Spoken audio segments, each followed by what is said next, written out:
We have a great hour in front of us, and I want to bring onto the program Carl Szabo, Vice President and General Counsel for NetChoice, Professor of Internet Law at George Mason University's Scalia Law School. And welcome to the program, Professor. It's good to have you here on the program. I have a question for you. We saw the explosion over at Google involving the employees who decided they were going to make a political statement at their job, and lo and behold, they got fired. What happened here exactly? Yeah, thanks for having me, Brett, and good evening to everyone.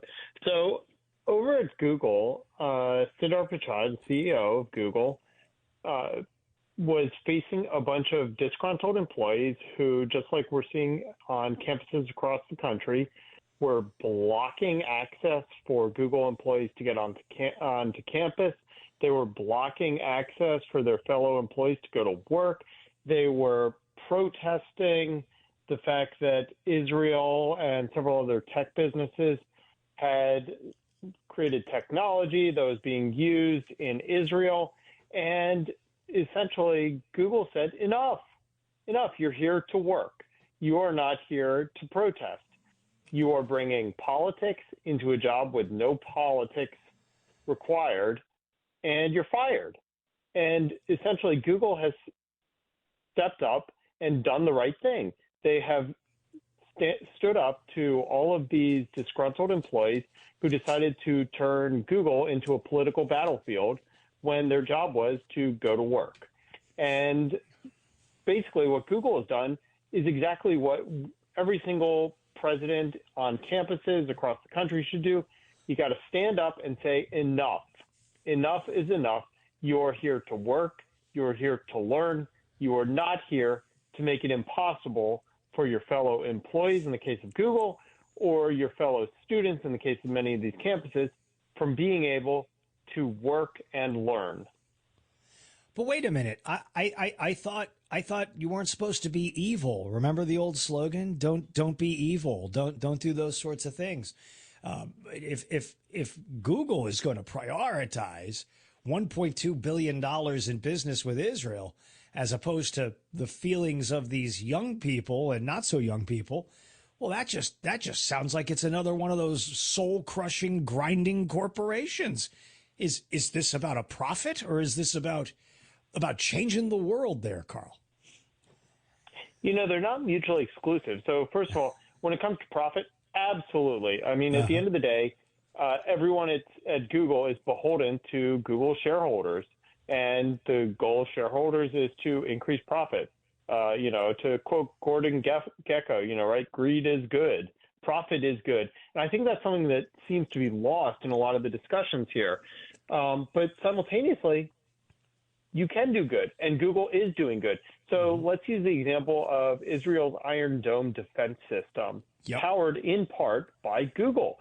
Wow. And just what was it? A couple weeks ago, Iran launched 300 missiles towards Israel, and not a single one successfully struck their targets, because we have developed over the past 40 years, starting with the Ronald Reagan administration all the way to today, we now have the tools and the technology to intercept missiles, shoot them down, and save lives in Israel and across the world.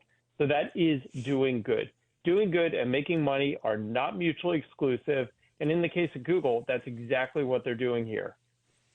So we all know that I'm going to broaden this out just a little bit. We all know what happened on January 6th. We saw what happened. We found out in the aftermath of January the 6th that there was all sorts of surveillance taking place on people who might go to the Capitol or who did go to the Capitol, what have you. We had Bank of America turning over bank records for people who were within a certain radius of it, and what things that they may have purchased. They were surveilled for that. We had obviously AT&T and all the net providers were out there giving up information about where these phones were and who was where and how that stuff was going on here. Are you surprised or let me ask it this way instead. Are they surveilling?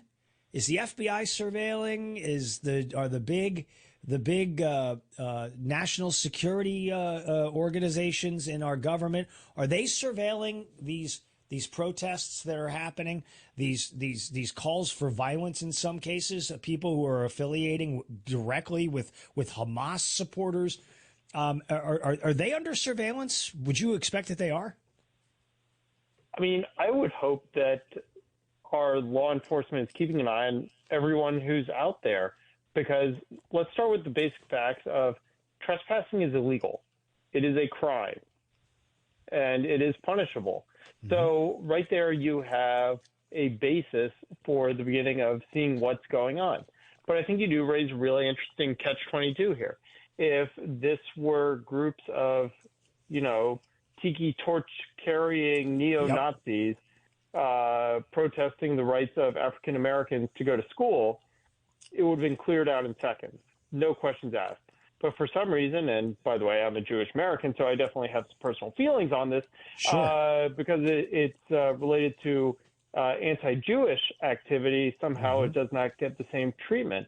But one of the things that I think you do raise that's really intriguing that's been going on is we had a reauthorization of something called FISA, which basically gives the FBI the ability to it's not quite warrantless wiretap. So okay, so let me break that down. Under the U.S. Constitution, we have constitutional protections against investigations of our own personal space. It's called the Fourth Amendment. And basically the idea behind there is the government can't just kick in your door and start going through all your personal affects looking for some way to make a case against you. They need what is called a warrant, which basically means probable cause, and a judge has to agree to it.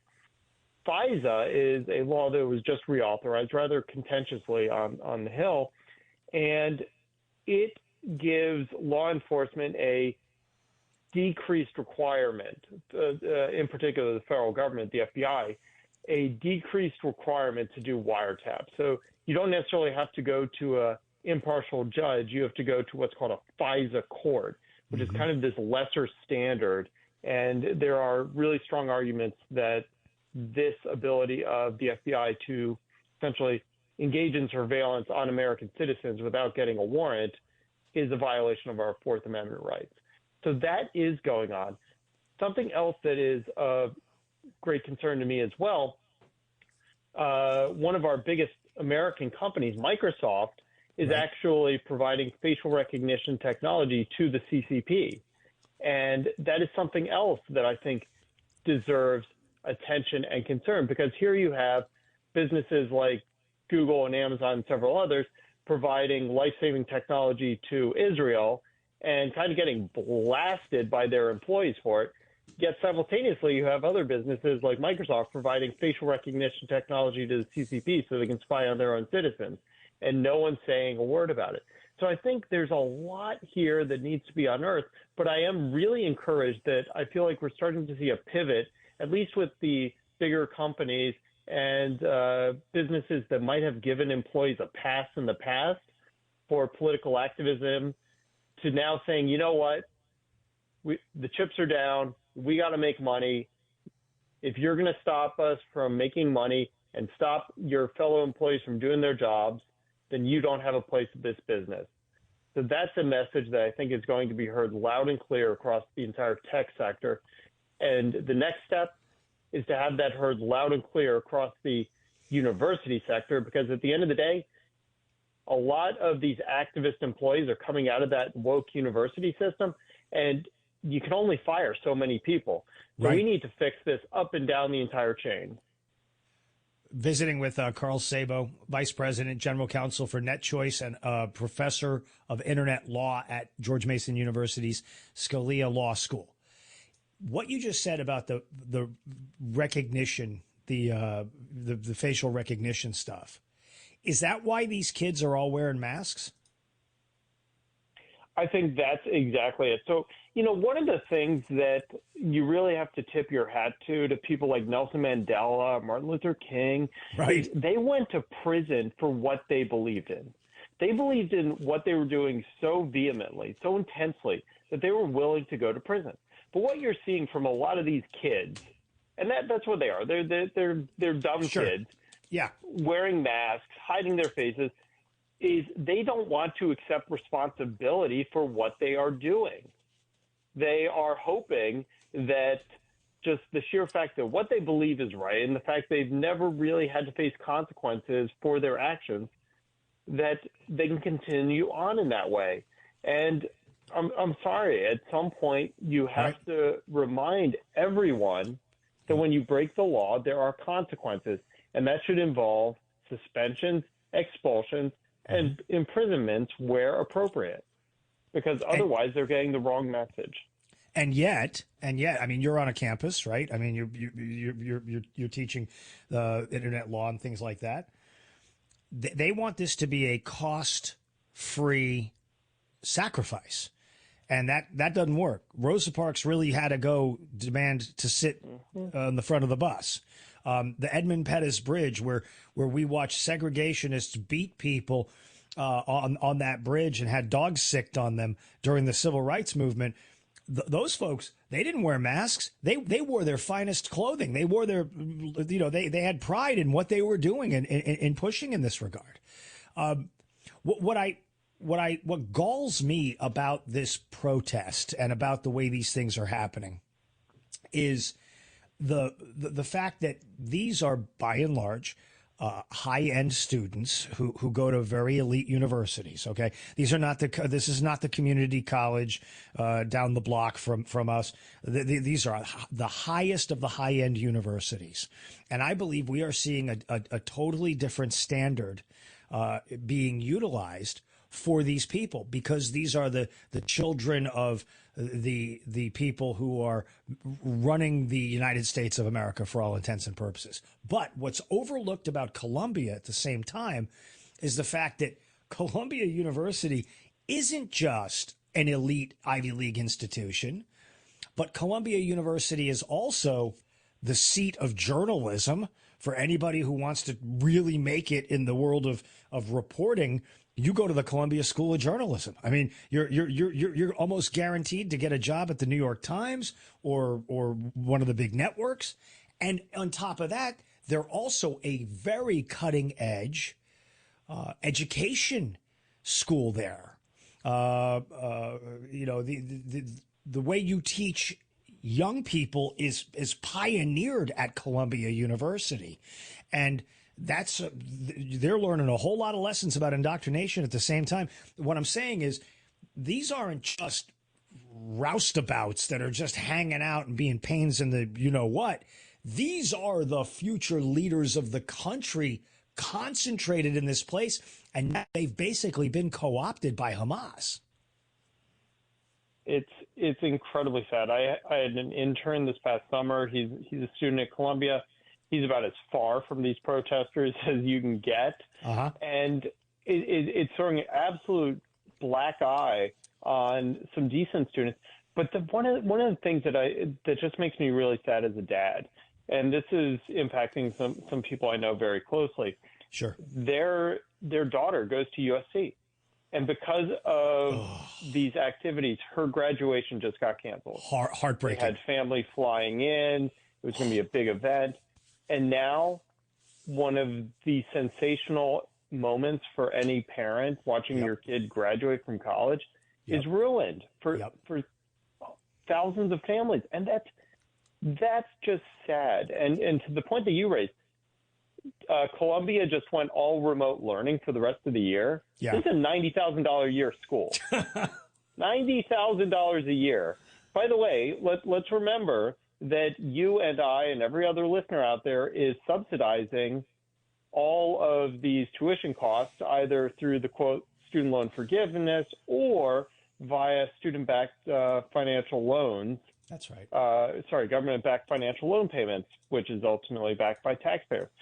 So one of the big challenges, I think, for all of us is to begin really questioning what is the value of the education that we're doing. Now, I will say, tip of the hat to where I teach at George Mason Law School. Sure. Every student there is required to take an economics of the law class to graduate. Economics of the law. And the purpose behind that is to help them understand where money comes from. It doesn't grow on trees. It is not coming from the government per se. Right. But there's supply and demand, there's economic value, and there's cost. And everything has a cost. And I think a lot of these protesters are going to quickly learn that there is a cost to their actions. And what I am hoping is that the universities fix this and fix this fast, because we need to begin getting back to teaching students science, technology, education, and math so that we can actually have the next generation of innovators, technologists. One last point that I'll make on this is about 40% of the world's AI experts come from China. A mere 15 to 18% come from the United States of America. Wow. What we need to do is stop having students go and defend America's haters like Iran, like Hamas, and instead knuckle down, do their schoolwork, and begin taking their place as the innovators, developers, and creators we need them to be to keep America moving in the right direction. You're very generous with your time. Carl Szabo joining us here. By the way, huge shout out to your institution, because one of my favorite people in the entire world taught there, and that is Walter Williams. I mean, absolutely one heck of a talent at George Mason. Final question for you, and it's connected, but it's not about the terrorism or any of this sort of stuff. Can you explain to the audience, to the extent that you can, why Joe Biden is continuously pushing the CHIPS Act thing? Is this just sleight of hand, or are we going to really see benefits with the CHIPS Act down the road? Yeah, so that's one of the things that I do with my other hat on over at NetChoice in particular. And so we're constantly fighting for free expression and free enterprise on the internet.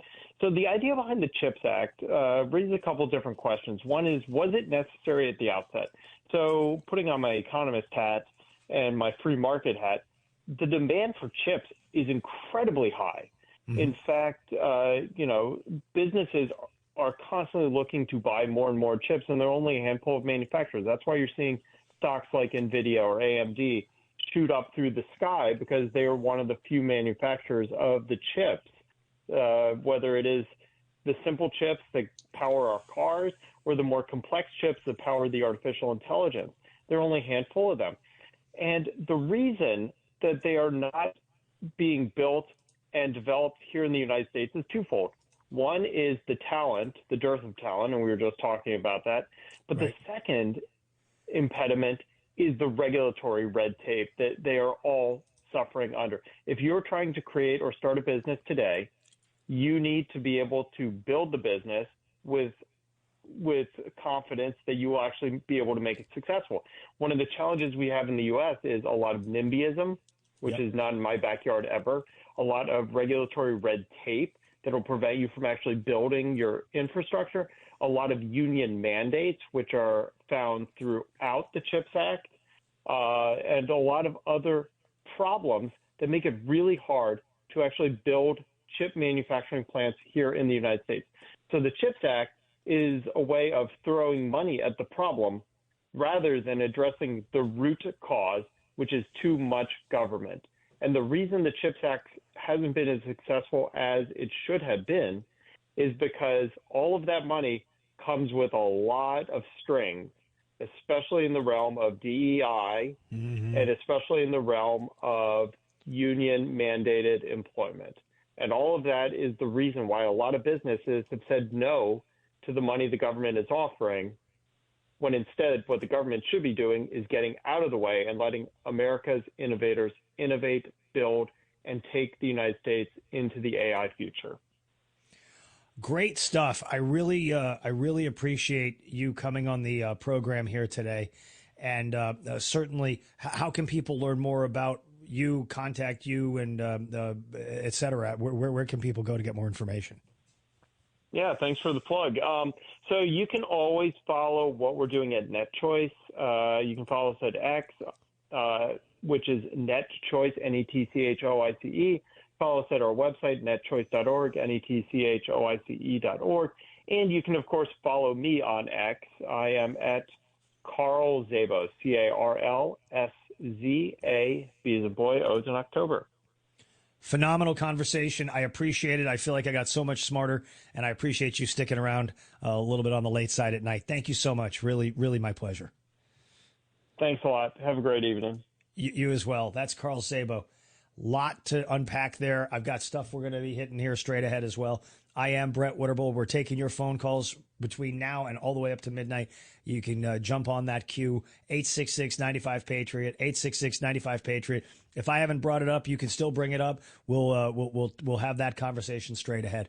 You're listening to Stacy on the Right. I'm Brett Witterbull sitting in for Stacy. You're listening to Sirius XM Patriot 125.